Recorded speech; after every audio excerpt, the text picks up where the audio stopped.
We are delighted to have with us today one of the most celebrated musicians in the history of classical music, Itzhak Perlman. Itzhak, welcome. It's so wonderful to have you here in Toronto. Always great to have you here, but especially now because you're here for the entire week. A whole week. A whole week. Having to look at you and listen to you. It's tough. Oh, it's terrible. I'm really sorry. Well, I've had worse. I've had worse. Even worse. Yes.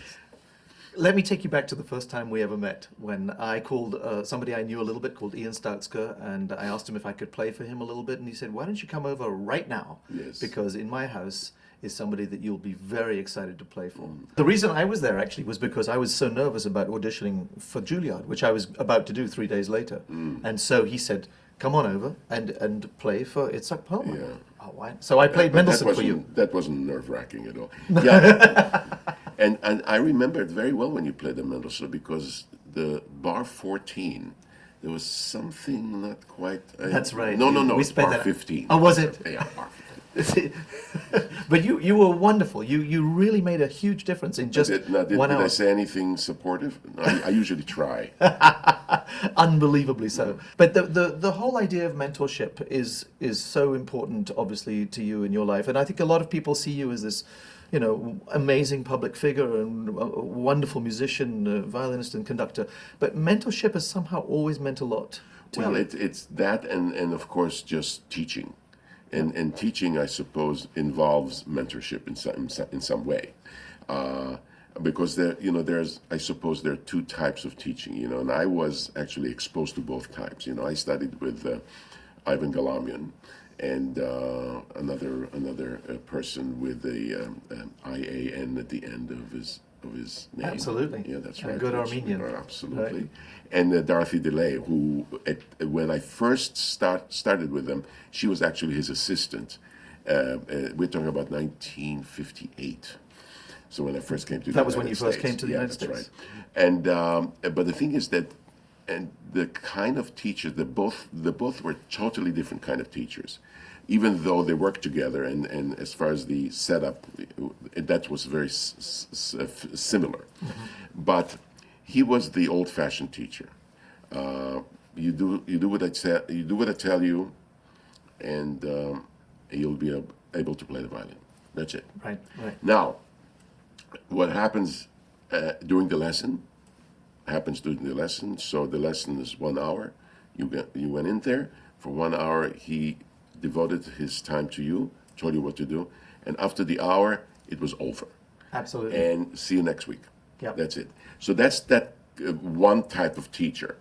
Now, the other type of teacher, which was Miss DeLay, which I wasn't actually used to, because my teacher in Israel, when I came, was more like Galamian, which is, she was even worse. She was saying, doesn't sound right, you didn't practice. What was her name? Her name was Rivka Goldgard. You wouldn't, okay. She was of Russian background.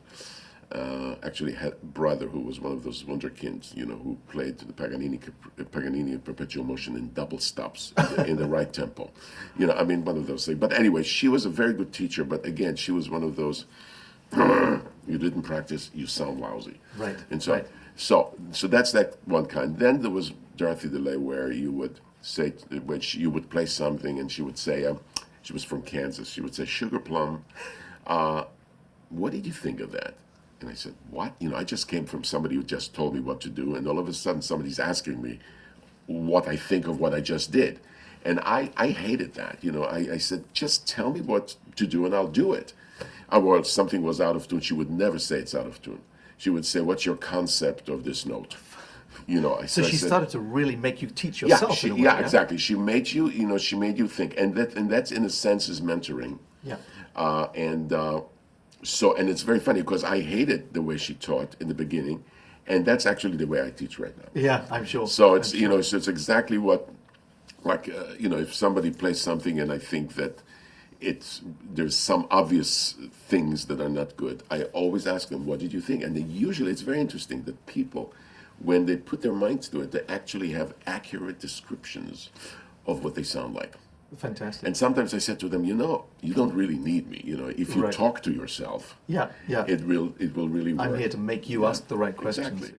So there are a great deal of differences between the way you grew up and the kind of teaching that happened in those days as compared with today. And talk to me a little bit about how different the atmosphere is, do you think, for the students today compared with when you were studying? I like to be involved in discussions about what is the process, and you involve the student with the process, and I think that's probably is, for me, could be the main difference when rather than following orders, actually being involved yourself in what you want to do.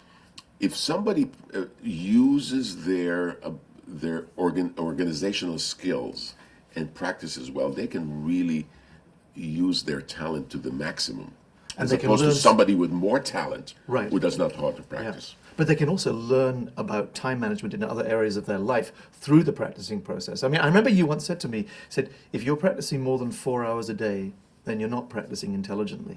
Yeah, well, I say 4 or 5 is maximum, because after that, it's like I always like to give an example. You put a sponge in the water, and you squeeze it, and then it contains all the water. Then, after a while, that's it. It's Right. not gonna. That's your brain. After 5 hours, it's all used up. It's not gonna soak Absolutely. anymore. Afterwards, it's just a waste. I always find that with teaching as well as with conducting, that the use of language is so essential.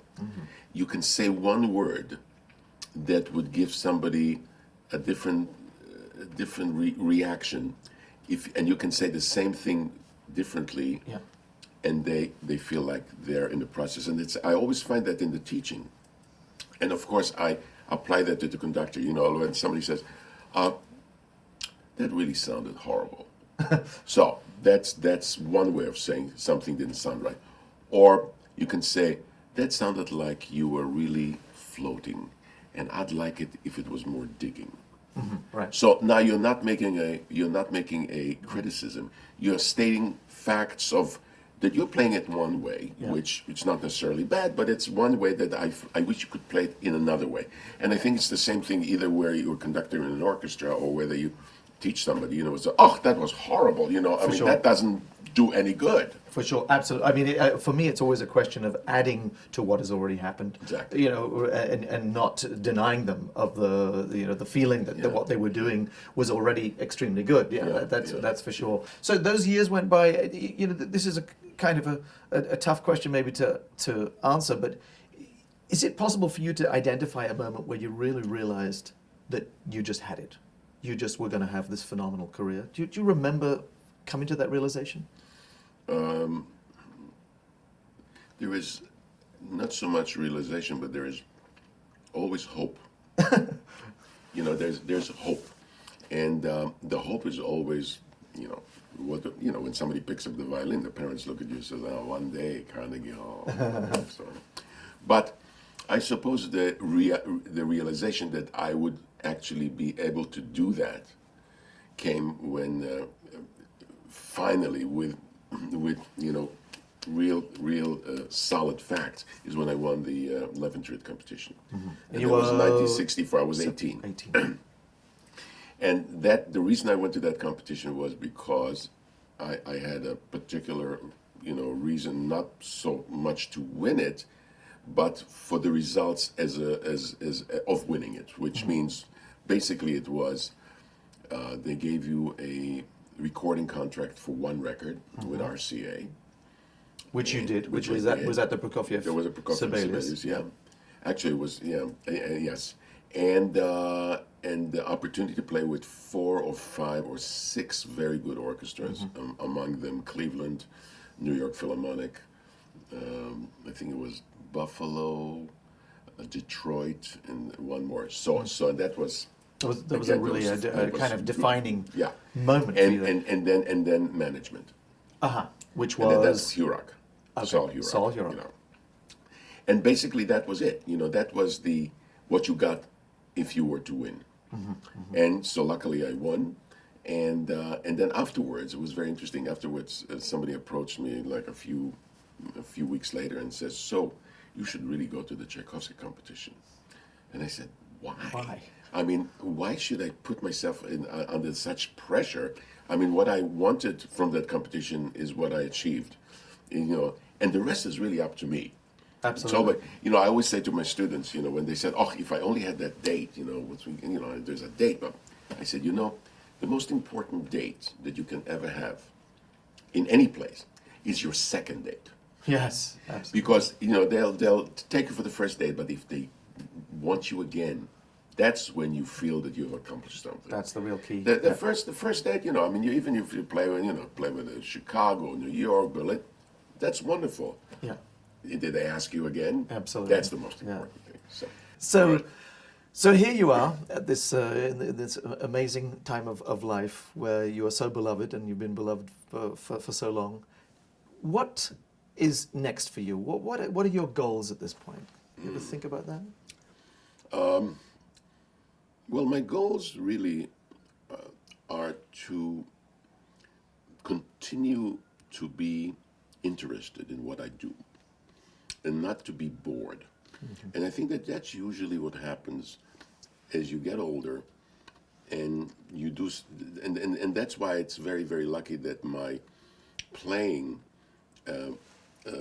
has expanded to playing, teaching, and conducting, because then what happens is that my interest keeps, it's at an edge, and the thing is that I'm actually, whenever I play something, like we do the Beethoven Concerto. I mean, I don't know how many times I've played the Beethoven Concerto. I'm never, ever bored by that piece. Now, of course, the Beethoven Concerto is very easy not to be bored by this piece, but there's another danger. And I always tell my students that the same thing. Never, ever play something or do something musically because that's the way it goes. Mm-hmm. Because, and especially if you've done it so many times, what do I do now? Well, do I do it the way I did it yesterday? So what is the question? How do you play it? How do you approach it? I approach it from a total musical point of view. I try to listen to the music all the time rather than to listen to the way that I play it. Right. So as a result, what happens, and I'm constantly interested, because I say, oh, I can do a color here, I can express here, I can do something a little different here, and those things are very subtle. They're not like today I'm going to do black, tomorrow I'm going to do white. But you're right. But you're talking really then about spontaneity. Yes. It's like every time you're creating. I know, but spontaneity is a very slippery slope. So spontaneity is what do you do when you hear something and you've played it 150 times? Right. Right. So I find that and of course the teaching. Again, I keep telling my students, never ever miss an opportunity. If you have an opportunity to teach somebody, grab it. Because the minute you teach somebody, you teach yourself. And the same thing with conducting. Conducting is really a kind of a interesting way of teaching. Maybe it's teaching on a very high level. Maybe it's teaching, at least when I conduct, and I'm sure that's true with you, you trying to hear, you want the orchestra to play what you hear in your head, You want them to, you want a phrase that you hear in your head and you try to do it with your hands, and to convey it. At least that's what your hands or whatever, because you were just talking about Leonard Bernstein. One always knew what he wanted to hear. Right? And not only what he wanted to hear, but how he felt about the music. Yeah, and that was for me the most amazing thing that I never forget. He was doing a Brahms symphony, and there was one spot there that he just thought was the greatest thing in the world. And he was going like that, and my God, you said, yes, that's right. That's the way I feel about this. Yeah. So that's what you try to do. But this we're talking musically, but I think just teaching is so helpful, and people saying, do you find that your conducting helps your teaching and your teaching helps your playing? Absolutely. Each thing helps the other. Mm-hmm. So it's wonderful. Well, Itzhak, thank you so much for spending this time with us, and it's just wonderful to be with you. And it's a pleasure.